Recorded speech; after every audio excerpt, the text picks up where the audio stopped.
আসসালামু আলাইকুম। নেক আমল করতে চান? কিছু আমল এমন আছে যেগুলো করতে খুব বেশি সময়ের প্রয়োজন হয় না, অনেক জ্ঞানের অধিকারীও হতে হয় না। কিছু এগুলোর ফজিলত অনেক বেশি, যেগুলো বান্দার আমলনামাকে ভারী করে।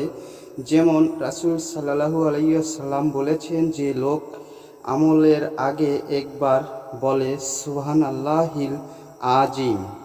আশা করি সম্পূর্ণ সূরাটি শুনুন। ربنا تقبل منا إنك أنت السميع العليم